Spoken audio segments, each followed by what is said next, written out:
할렐루야. 네. 추가로 광고 하나 더 하겠습니다. 여러분도 아시다시피 이 광복절 우리가 기념 우리 찬양대를 우리가 하게 됩니다. 이번에는 우리 찬양대원뿐만 아니라 누구든지 혹시 내가 왕년에 찬양대를 너무나 잘 섬겼는데 요즘은 내가 많이 여러 가지 이유로 못했다. 근데 이번 기회에 한번 하고 싶다 그러시면 누구든지 참여하십시오. 저도 할 겁니다. 저도 사인업 했습니다. 저도 옛날에 찬양대를 했기 때문에 그래서 이번에 너무나 좀 이제 기다려집니다. 그래서 귀한 찬양 우리 광복절 기념 우리 예배 때 같이 할 수 있도록 참여해 주시면 감사하겠습니다. 우리가 계속해서 야고보서를 통해서 보고 있는 것은 이것입니다. 우리가 고난이 오는 것은 우리가 막을 수 없다. 그렇죠? 고난이 오는 것은 우리가 막을 수는 없습니다. 그러나 고난을 잘 이겨내면 우리는 좋은 것을 얻을 수 있습니다. 그것은 뭐냐면 우리의 지혜고 그다음에 우리의 영적 성숙 그리고 영원한 하나님의 영광입니다. 그래서 여기 본문에 보면 9절, 10절, 11절에 무엇이 나오냐면 시험이라는 것이 또 나옵니다. 그리고 12절에 이렇게 말씀합니다. 시험을 참는 자는 복이 있나니. 자, 그런데 우리가 여기 12절과 13절에 나오는 이 시험이라는 단어를 좀 우리가 한번 이렇게 자세히 볼 필요가 있습니다. 이 헬라어로 이 단어의 의미는 뭐냐면 이것은 유혹이라는 뜻입니다. 유혹. 시험하고 유혹하고 조금 차이가 있죠. 그래서 영어로는 temptation이라고 그랬어요. temptation. 그래서 사실 이 12절에 시험을 참는 자가 복이 있나니라는 그 말은 더 우리가 좀 더 다시 번역을 한다면 유혹을 참는 자는 복이 있나니 그렇게 말할 수 있습니다. 그리고 13절에 보면 사람이 시험을 받을 때 내가 하나님께 시험을 받는다 하지 말지니 하나님은 악에게 시험을 받지도 아니하시고 친히 아무도 시험을 하지 아니하시느니라. 여기 나오는 이 시험이란 말은 유혹이란 말입니다. 하나님은 유혹을 하시는 분이 아니십니다. 또한 2절에 똑같은 그 단어가 나오지요. 2절에도 내 형제들아 너희가 여러 가지 시험을 당하거든. 똑같은 단어입니다. 유혹을 당하거든. 그래서 여기 13절, 14절, 15절은 지금 유혹에 대한 말씀입니다. 죄에 끌리는 내 마음의 유혹입니다. 그러니까 이런 유혹은 하나님은 절대로 하지 않으신다. 내가 왜 유혹에 이끌리고 또 유혹에 넘어가는가? 그것은 내 마음에 있는 욕심 때문이라는 거예요. 하나님이 나를 어떤 그렇게 죄로 넘어가도록 그렇게 이끄시는 분은 아니라는 것입니다. 그러나 하나님은 시험은 하십니다. 시험은 하세요. 밖에서부터 오는 어떠한 시련이라든가 어려움, 이런 것들은 허락하십니다. 그런 외면적인 어려움이 만약에 그것이 나를 죄를 짓게 한다면 그것은 하나님이 유혹하시는 것이 아니라 내 마음이 죄로 이끌리는 그러한 욕심 때문에 그런 내가 죄를 짓게 된다는 그런 말씀이죠. 그러니까 하나님은 어떤 시험은 하나님께로부터 오지만 유혹은 언제나 내 안에서부터 나오는 것입니다. 자, 그럼 오늘 말씀에서 이 유혹과 죄의 관계가 어떻게 됐는가, 어떠한 작동을 하는가를 우리가 볼 수가 있습니다. 첫째로 모든 시련과 어려움은 시험이 될 수가 있고 유혹이 될 수가 있습니다. 똑같은 이벤트지만 똑같은 일을 당하여도 그것이 나에게 시험이 될 수가 있고 또한 유혹이 될 수가 있다는 것입니다. 여기 9절과 10절과 11절에 보면 두 가지 시츄에이션이 나옵니다. 낮은 자라 그랬어요. 낮은 자. 그렇죠? 이 낮은 자는 낮은 형제. 낮은 형제는 누군가? 낮은 형제는 가난한 사람을 말하고 있는 것입니다. 가난한 사람. 내가 가난하게 된다 하는 것은 이건 시험입니다. 그런데 10절에 보니까 부한자가 나와요. 부한자. 즉 내가 성공을 해도 일이 잘 되어도 그것이 시험이 될 수가 있다는 거예요. 그렇죠? 인정하시죠? 인생의 모든 실패와 성공은 나를 더욱더 지혜롭게 만들고 나를 더욱더 신앙을 더욱더 이렇게 세워줄 수가 있고 또 반면에 나의 모든 그 실패와 성공은 나를 신앙을 오히려 뒤로 가게 하는 후퇴하는 그렇게 만들 수가 있다는 것입니다. 똑같은 시험을 내가 잘 핸들하면 내가 잘 인내하고 견디고 할 때는 나에게 큰 도움이 되고 내가 영적으로 이렇게 앞으로 전진을 할 수 있지만 잘못 핸들하면 그 시험이 유혹이 된다는 거예요. 그래서 위험한 상태로 돌아갑니다. 그래서 나를 죄를 짓게 하고 결국 영적으로 망치게 되는 그러한 일을 당할 수 있다는 것입니다. 그렇다면 우리가 기억해야 될 것은 시험은 내가 영적으로 잘 성장할 수 있도록 돕는 것이고 반대로 유혹은 날 죄짓게 하고 영적으로 망하게 하는 것입니다. 그러니까 두 가지 똑같은 일을 보고도 두 가지 목적이 다른 것이죠. 그래서 이렇게 우리가 가난하고 부하게 되는 것, 뭐 인생에 다 그렇지 않습니까? 우리가 당하는 모든 일들은 내가 잘 될 수도 있고 안 될 수도 있어요. 성공할 수도 있고 실패할 수도 있고, 돈을 잘 벌어서 사업이 잘 돼서 내가 부하게 될 수도 있고, 또는 내가 하는 일이 잘 안 돼서 굉장히 가난하게 되고 어렵게 되고 그렇게 될 수가 있다는 겁니다. 여기 계신 분들은 다 그런 경험을 해 보셨을 것입니다. 누구에게나 다 있는 법이죠. 그런데 이 똑같은 시츄에이션이 나를 오히려 신학을 세워주느냐 아니면 오히려 나를 어렵게 하느냐, 이게 다른 거예요. 여러분, 나에게 일어나는 일들은요 절대로 나를 그대로 두지 않습니다. 우리는 제자리 걸음이라는 건 없어요. 모든 일이 일어날 때 나는 그 일을 통하여 내가 앞으로 하나님 앞에 더욱더 신앙으로 내가 전진을 하든지 아니면 후퇴를 하든지 둘 중에 하나입니다. 그 자리에 그대로 있지는 않습니다. 꼭 기억하셔야 됩니다.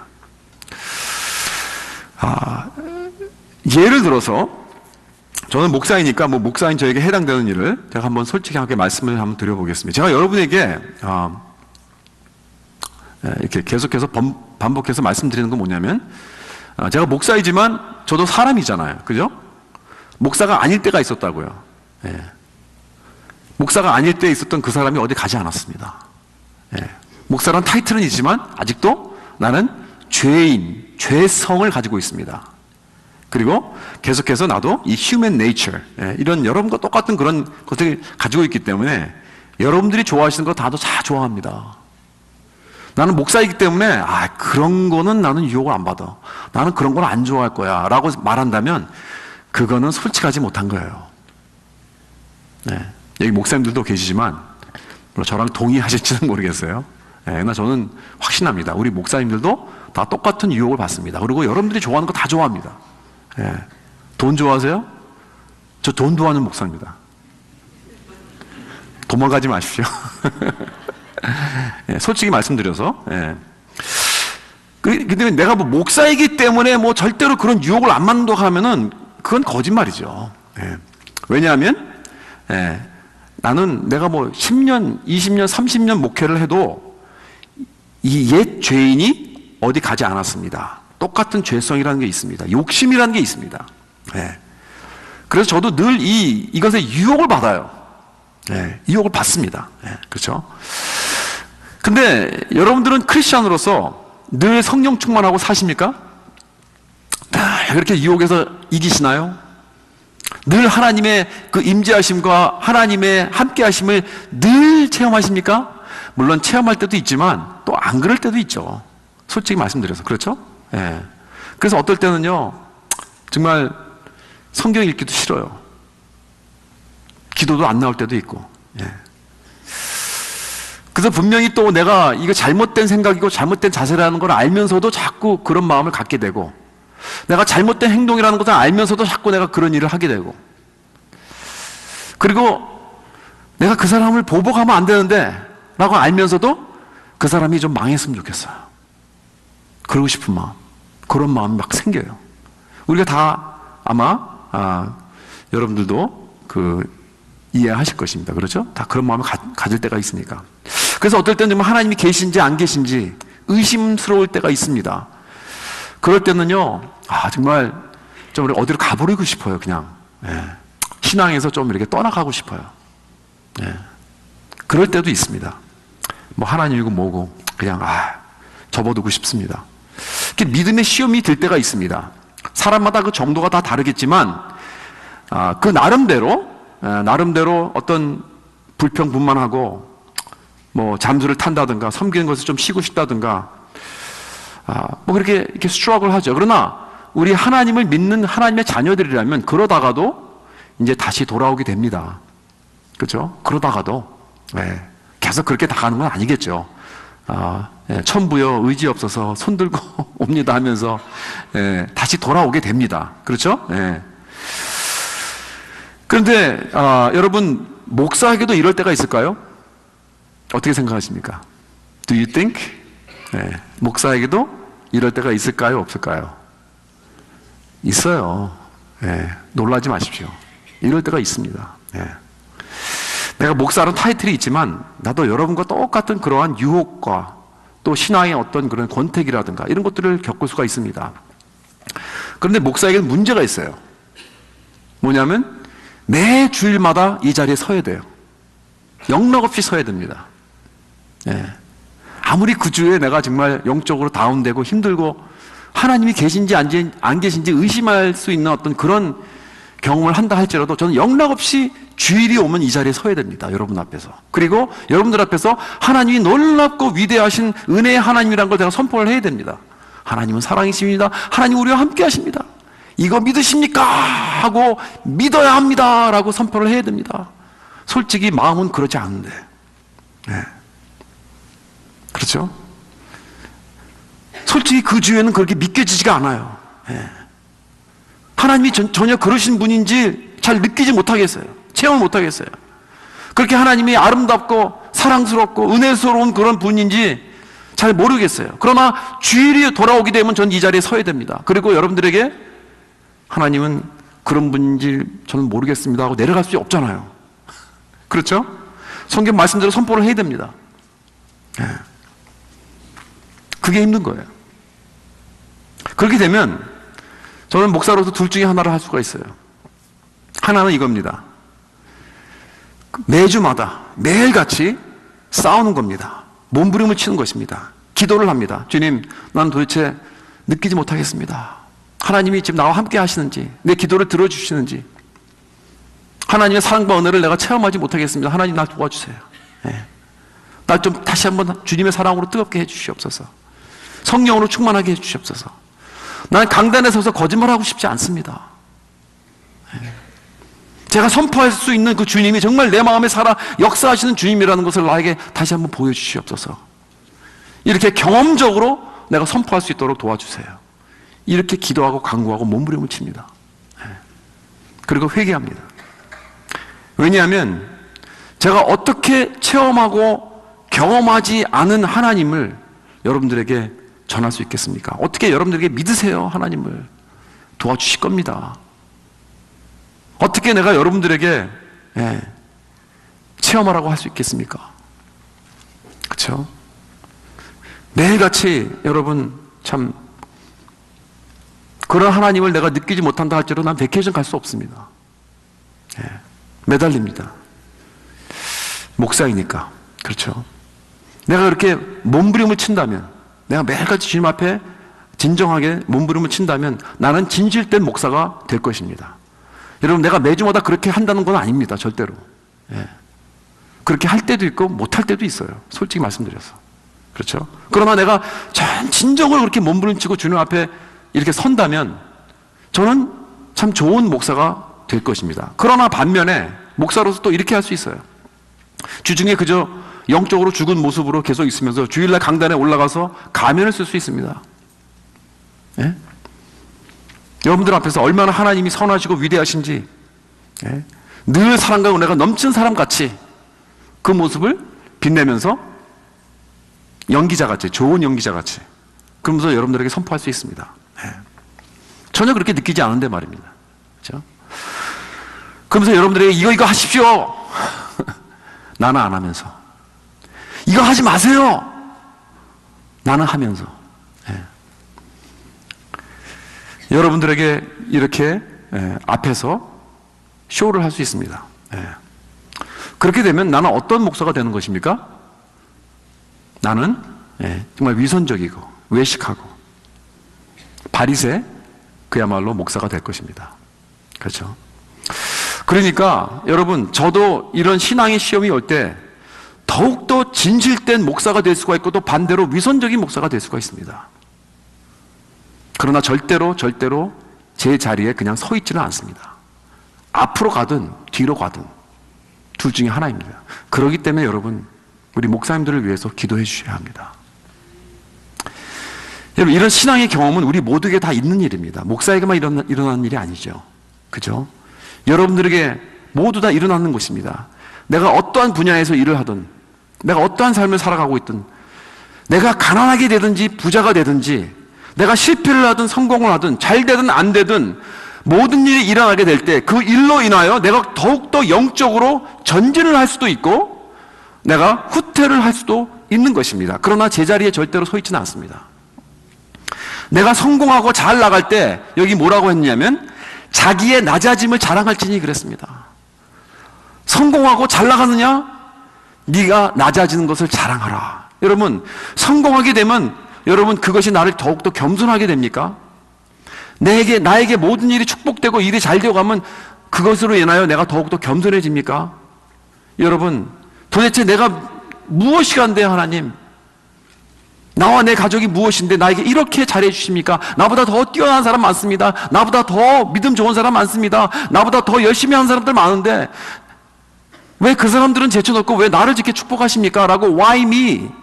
라고 하나님 앞에 나가십니까? 우리가 why me? 라고 그럴 때 주로 일이 안 될 때 그러죠. 예, 실패할 때, 힘들 때 why me? 고난당할 때 why me? 그러죠. 여러분, 잘 될 때, 축복받을 때, 내가 성공했을 때, 내가 부자가 되었을 때 why me? 하필은 왜 나입니까? 예. 그렇게 기도할 줄 아십니까? 다윗이 그랬어요. 다윗이 그랬죠. 그는 하나님이 놀라운 축복을 베풀 때마다 늘 그랬어요. 여호와 하나님이면 나는 누구이며 내 집은 무엇이기에? Who am I? And who are my people? 그랬습니다. 이렇게 나에게 은혜를 베푸시나이까? 역대상 29장에 보면 성전을 위해서 다윗은 온 이스라엘에게 놀라운 우리 헌금을 하자. 그러면 자기가 제일 먼저 딱 헌금을 내는데 그 액수가 어떤 분이 오늘날 달러로 계산을 했더니 1.2 빌리언 달러라고 하더라고요. 밀리언 달러가 아니라 빌리언. 상상해 가십니까? 1.2 빌리언 달러가? 예, 이게 천문학적 숫자입니다. 그러니까 그 부하들도 다 같이 힘을 합쳐가지고 우리도 하자 했는데 그 액은 2 빌리언 달러가, 예, 성전을 건축하자고 이렇게 많은 돈을 거둬. 그러니까 그 모든 백성들이 다 따라서 막 수도 없이 해오는 거예요. 여러분, 상상이 가지 않는 금액입니다. 이 다윗이 자기가 혼자 1.2 빌리언 달러라는 이 금액을 했는데, 여러분, 우리들 가운데 만약에 그러한 돈이 있어서 그렇게 하나님께 헌금을 했다면 조금은 우쭐할 것 같아요.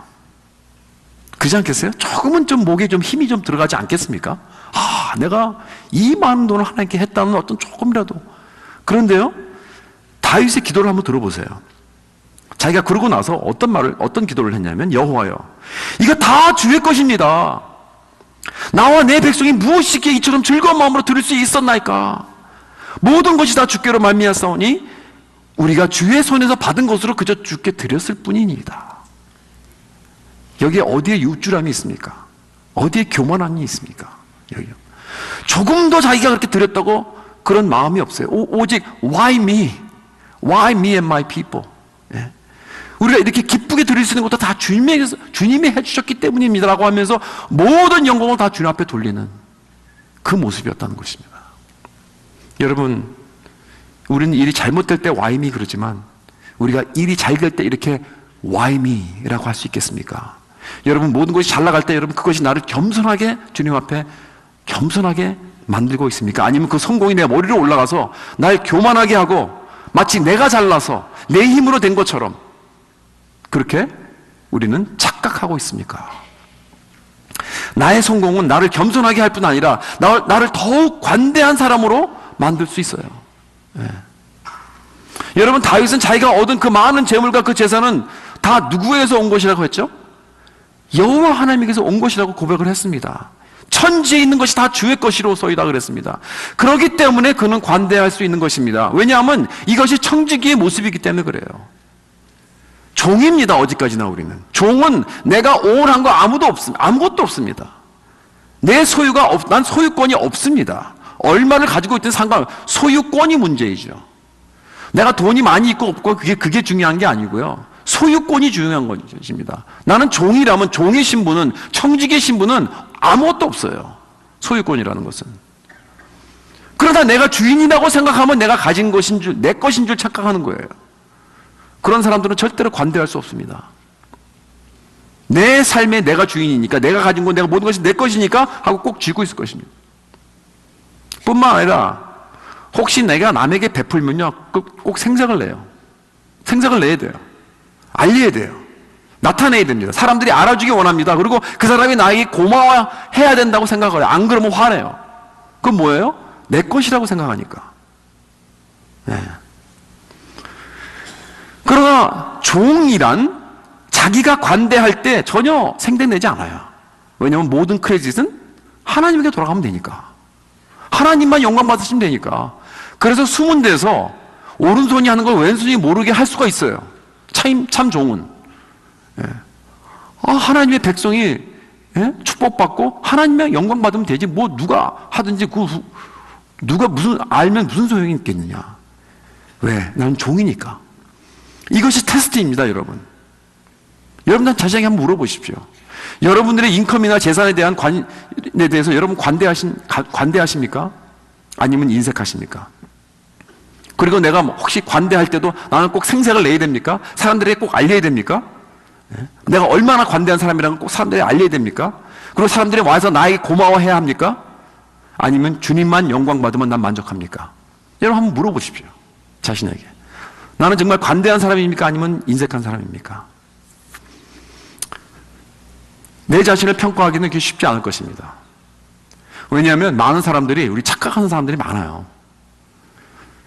나는 관대하다고 생각해요, 항상. 다른 사람들은 그렇게 생각하는 사람이 없는데. 예. 착각하는 사람이 많다니까요. 그렇기 때문에 아마 나를 가장 아는 사람, 가까운 사람이 어떻게 나를 보는가, 그게 제일 정확할 것입니다. 예. 여러분, 그런데 또 어떤 사람은 그렇게 생각해요. 난 늘 가난하니까, 나는 돈 없어요. 나는 정말 가난한, 난 찌들게 사는 사람입니다. 그렇기 때문에 남에게 베풀 수 없다고 생각할 수 있을 겁니다. 여러분, 미국에 사는 우리들이 정말 그럴 수 있을까요? 유대인들은요, 불임절에는 서로 선물을 주는 전통이 있어요. 그런데 그 전통을 하면서 이런 말이 있습니다. 내가 아무리 가난해도 나보다 더 가난한 사람을 찾아라. 그리고 그에게 선물을 주어라. 예. 그래서 아무도 핑계대지 못하도록, 아무도 예외가 될 수 없도록. 예. 그러니까 아무리 가난해도 베풀고 살아갈 수 있다는 거예요. 예. 그래야 우린 욕심의 유혹을 극복하고 영적으로 전진할 수 있는 것입니다. 사랑하는 성도 여러분, 내가 하나님에게 축복을 받아서 잘 되어가고 있다면 그것이 더욱더 저와 여러분을 겸손하게 하고 더욱 관대하게 만들 수 있기를 주님의 이름으로 축원합니다. 그래야 우리는 하나님에게 사용을 받을 수 있는 것입니다. 두 번째로, 우리가 유혹과 죄의 관계에서 기억해야 될 것은 하나님이나 환경을 탓하지 말아야 됩니다. 13절을 보십시오. 사람이 시험을 받을 때 내가 하나님께 시험을 받는다 하지 말지니 하나님은 악에게 시험을 받지도 아니하시고 친히 아무도 시험하지 아니하시니라. 다시 말해서 시험이란 유혹이죠. 유혹. 하나님은 우리들이 죄에 넘어가도록 유혹하시는 분이 아니란 말입니다. 그럼 우리가 유혹을 받아 죄를 짓게 하는 그 원인이 무엇인가? 14절에 나오죠. 오직 각 사람이 시험 또는 유혹을 받는 것은 자기 욕심에 끌려 미혹됨이니 그랬어요. 그렇다면 비록 어떤 환경에서 오는 유혹에 내가 넘어가서 죄를 지었다면 그것이 그 환경이 나를 죄를 짓게 한 게 아니고 내가 죄를 짓기 원했기 때문에 죄를 지었다는 거예요. 그러니까 아무도 내가 탓할 게 없다는 것입니다. 여러분. 결국 내가 죄를 지었다면 내가 원해서 지은 거예요. 할 수 없이 지었다고 말하지 못한다는 거예요. 여러분. 그리고 하나님은 더욱 아닙니다. 분명히 14절에 그랬잖아요. 자기 욕심에 끌려 미혹됨이니, 그렇죠? 결국 내 자신이 죄를 짓기 원한 것입니다. 제가 대학교 다닐 때 한번 자랑스럽게 한번 얘기할게요. 클래스에서 제가 학기말 고사를 보는데 D를 맞았어요. D. 예. 예. 놀라지 않으시네요? 박모사, 공부 못하는 박모사, 당연한 거지, 이렇게. 깜짝 놀라신 분이 좀 있어야 될 텐데, 참, 예, 좀 실망이네요. 예. D를 받았어요. 그래서 결국 그 반에서 이제 D를 받았는데, 그 교수가 얼마나 밉던지, 그놈의 그 시험지가 얼마나 밉던지, 왜 이렇게 어렵게 해가지고, 나를 이렇게, 고난을 하게 만드는가. 완전히 나를 골탕을 먹인 것 같아요. 정말 그 교수가. 얼마나, 예? 그 얄미운지 말이에요. 그죠? 근데 여러분, 내가 그 클래스 D를 받은 원인이 교수였습니까? 그 어려운 시험이었습니까? 여러분, 아니죠. 내가 공부를 못해서 그런 거죠. 내가 똑똑하지 못해서 그런 거죠, 여러분. 예? 그런데 우리는요, 그렇게 생각 안 해요. 그놈의 그 교수가 그 어려운 시험이 나를 이렇게 괴롭혔다고 나를 망하게 했다고 생각합니다. 여러분, 이게 우리들의 문제입니다. 물론 환경이 전혀 영향을 주지 않는다는 건 아니에요. 그러나 원인은 아니에요, 원인은.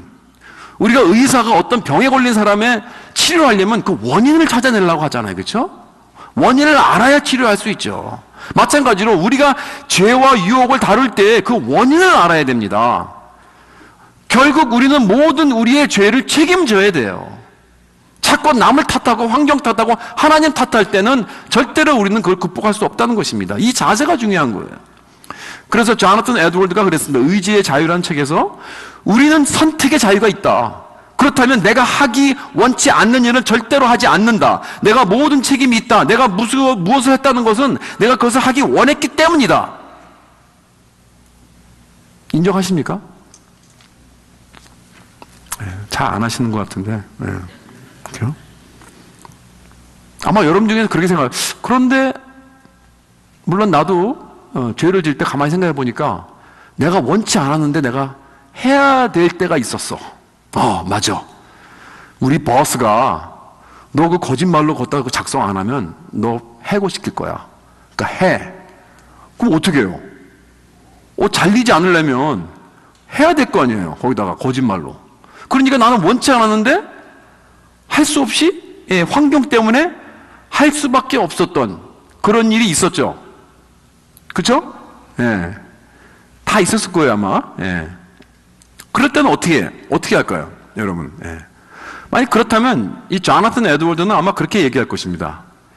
여러분이 그 거짓 작성한 그것을 한 이유는 하기는 원치 않았지만 그렇지만 내가 그 잡을 잘리지 않고 킵하기 원하는 그 마음이 더 컸기 때문에, 그걸 더 원했기 때문에 내가 그 죄를 진 거라는 거예요. 그러니까 결국 내가 원해서 죄를 진 거라는 거예요. 다시 말해서. 그렇죠? 여러분, 우리는 이런 짓을 너무나 많이 합니다. 거짓말을 한다든가, 사기를 친다든가, 남의 것을 훔치고, 남을 비방하고, 이런 일들을 의식적으로 또는 무의식적으로 많이 하면서 많은 경우 그 자체를 하고 싶어서 하는 게 아니고, 물론 그걸 하지를 원치는 않을 것입니다. 우리 크리스천이니까. 그렇죠? 그러나 그 죄악들을 하지 않기를 원하는 것보다 더 원하는 것이 있었어요. 그것 때문에 내가 한 거예요. 예를 들어서 내 체면을 지키기 위해서, 그게 더 중요하고요. 내가 돈을 잃지 않는 게 더 중요하고요. 내 자존심을 지키는 게 더 중요하고요. 그걸 더 원하고, 내 명예를 지키는 것이 더 원하고, 내가 사람들의 사랑과 인정을 받는 것이 더 중요하고, 그걸 원했기 때문에 결국 이런 것을 잃어버릴까봐 그 두려움 때문에, 그 불안감 때문에 내가 이런 일을 했다는 것입니다. 인정하십니까? 여러분, 그렇다면 결론적으로 내가 원했기 때문에 죄를 진 겁니다. 나는 원치 않았는데 할 수 없이 죄를 지었단 말은 이제 하지 맙시다. 나의 죄에 책임을 집시다. 그러지 않으면 내가 이 죄와 유혹을 이겨내는 힘을 갖지 못합니다. 하나님은 절대 블레임하지 맙시다. 환경을 절대 탓하지 맙시다. 여러분, 부모 탓하지 마세요. 부모님은, 그리고 자녀들이 잘못하면 남을 탓하지 마십시오. 우리 부모님들은 우리 애들이 잘못되면 누굴 탓하죠? 주로? 그 나쁜 친구들 사귀었기 때문에 그런 거라고. 그쵸? 우리 애는 참 순진하고 착한데 그 나쁜 친구들 예, 사귀어가지고 저렇게 된 거라고 이런 얘기를 이렇게 하죠. 근데 그 나쁜 친구들의 부모님들은 뭐라 그래요 또? 똑같은 말 해요. 예. 그럼 누가 도대체 나쁜 친구들이에요? 다 우리 부모님들은 우리 애는 다 순진하고 착한데 나쁜 친구 때문에 그런 거라고.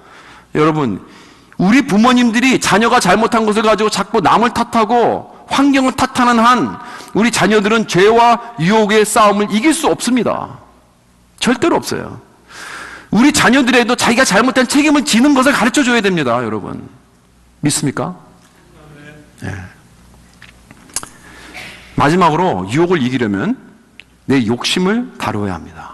네. 15절에 보세요. 욕심이 잉태한 즉 죄를 낳고 죄가 장성한 즉 사망을 낳느니라 그랬습니다. 지금 욕심이 죄를 낳고 죄가 사망을 낳아요. 이게 자꾸 뭐 애를 뱉는 거예요, 지금 막. 예? 그렇죠? 예, 애를 베고 또 낳고, 그 애가 또 자라가지고 또 낳고. 근데 결국 나중에 뭘 낳아요? 죽음을 낳는 거예요. 예. 어디에서 시작되나? 욕심에서 시작되는 거예요. 내 마음속에 있는 욕심. 그렇죠? 남을 탓하지 말라는 것입니다. 예. 그러니까 뭔가 내 마음속에서 원하는 게 있어요. 욕심이 있어요. 원하는 게 있어요. 막 끌려요. 그렇죠? 매혹을 합니다, 나를. 그것이 결국에는 죄를 낳고 죄가 사망을 낳게 되는 것입니다. 여러분, 욕심이란 무엇인가? 헬라어를 찾아보니까 그 뜻이 deep desire, 아주 깊은 나의 욕구라는 거예요. deep longing. 그러니까 내가 뭘 강렬하게 아주 원하고 갈망하고 욕구하는 것이 바로 욕심입니다. 그러니까 나쁜 것을 원하는 것은 꼭 아니에요. Not necessarily. 내가 꼭 나쁜 것을 원하는 것이 욕심이 아니고 그냥 전혀 이렇게 좋고 나쁘고 상관이 없이 뭐를 내가 좋은 것이라도 뭐를 내가 굉장히 원하면 너무 거기에 집착해서 강박관념으로 obsessive 돼가지고 그것을 원하게 되면 지나치게 강하게 깊게 원하고 갈망하는 그런 것이 있다면 그런 마음이 욕심이고 그런 욕심이 있다면 결국 죄를 잉태하게 된다는 것입니다. 여러분, 사업이 나쁜 거 아닙니다. 그렇죠? 그런데 거기에 너무 그걸 원하잖아요. 너무 원하게 될 때 그게 욕심이 된다는 것입니다.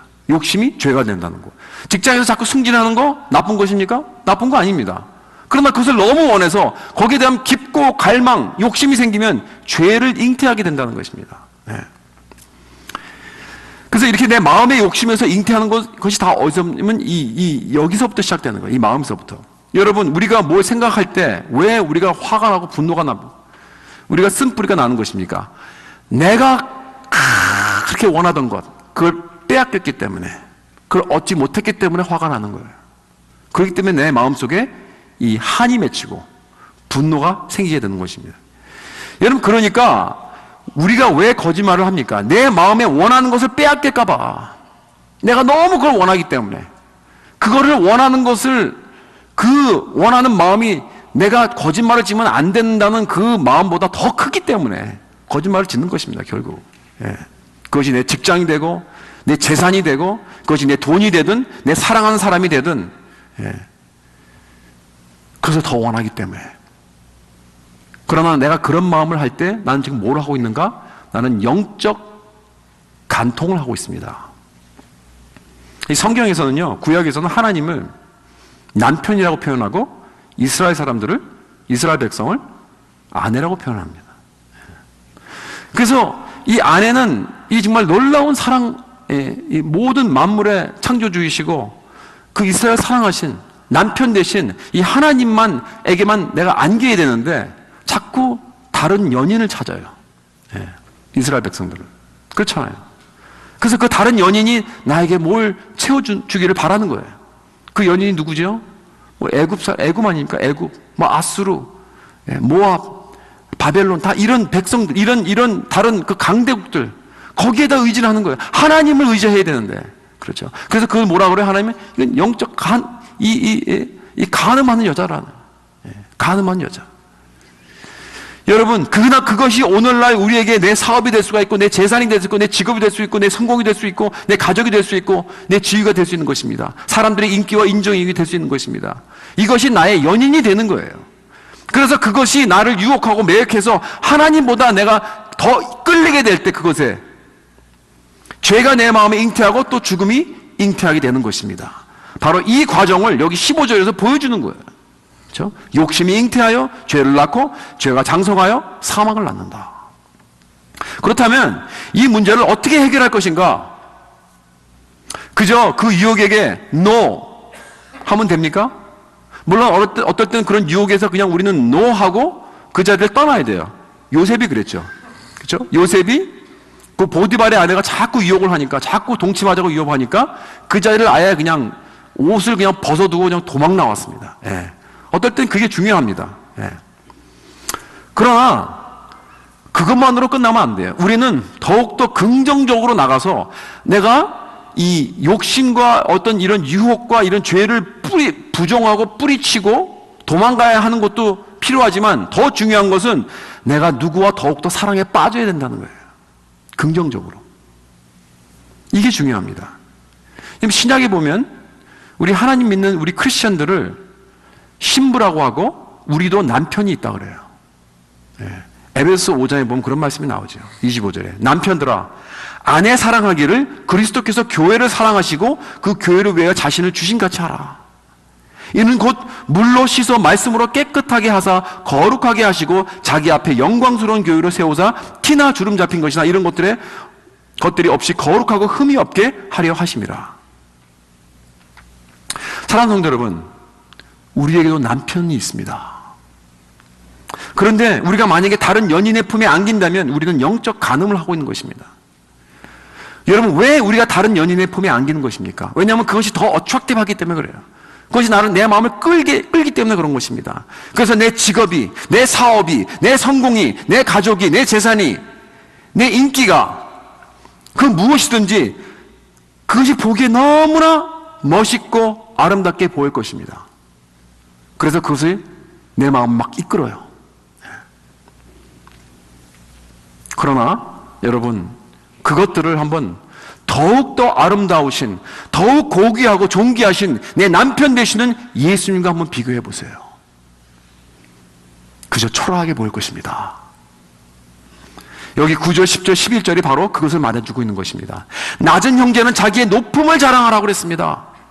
여러분, 여기 내가 가난하게 되면, 내가 어렵고 이렇게 가난하게 되면 무엇을 자랑하라고요? 내 높은 자리를 자랑하라는 거예요. 나의 high position이라고 해요. high position. 예. 이게 뭡니까? 그 에베소 2장에 나오는 말씀. 내가 크리스찬이라면 예수님과 예수 안에서 함께 하늘에 앉히신다 그랬습니다. 믿습니까? 여러분, 예수님께서 하늘에 어디에 앉으십니까? 지금 어디에 앉아 계세요?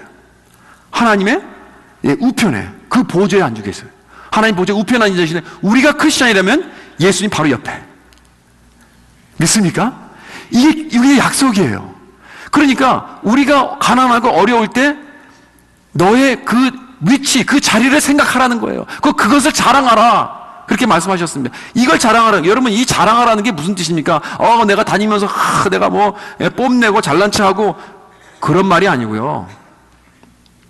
내 자존심, 내 self-esteem을 여기서 얻으라는 거예요. 그까지 세상에 성공해서 얻지 말고 이 높고 아름다움을 한번 상상해 보십시오. 내가 이 세상에서 원하는 거 갖지 못했습니까? 내 욕심이 이루어지지 않고 있습니까? So what? 우리에게는 저 높은 자리가 준비되어 있습니다. 이 자리를 생각하고 그 자리를 자랑하라는 거예요. 그럼 나의 모든 쓴뿌리, 내가 여태까지 갖지 못해서 한이 맺힌 것들, 이런 것들을 다 극복하고 치유가 될 줄 믿습니다. 부한자는 또 뭐하라 그랬죠? 자기의 낮아짐을 자랑하라 했어요. 이건 또 무슨 뜻인가? 겸손하게, 그래서 내가 받은 이 구원, 이건 은혜밖에 없다.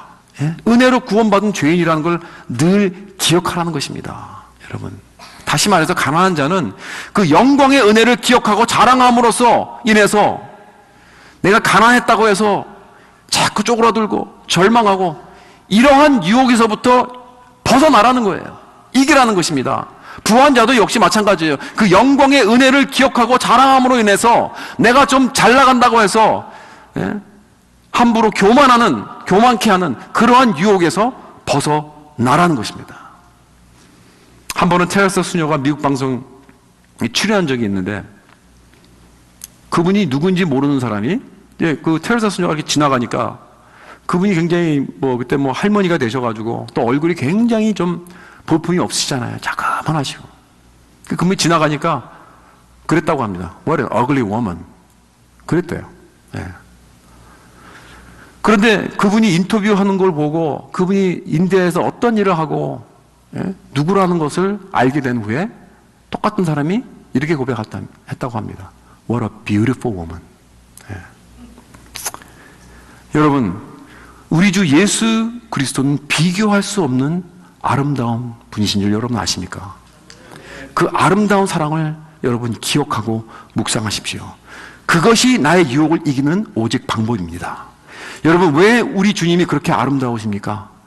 나 같은 죄인을 살리시려고 사람의 옷을 입고 이 땅에 오셨습니다. 나같이 추하고 가치 없는 영혼을 위하여 십자가에서 모든 피를 다 쏟아 부으셨습니다. 그래서 구원을 이루어 주신 것입니다. 그리고 가장 위대하시고 가장 높으신 그분이 가장 낮고 추한 나를 위해서 십자가에서 모든 걸 다 주시고, 그리고 나에게 가장 높은 자리를 마련해 주시고 예비해 주셨다는 이 놀라운 사실입니다.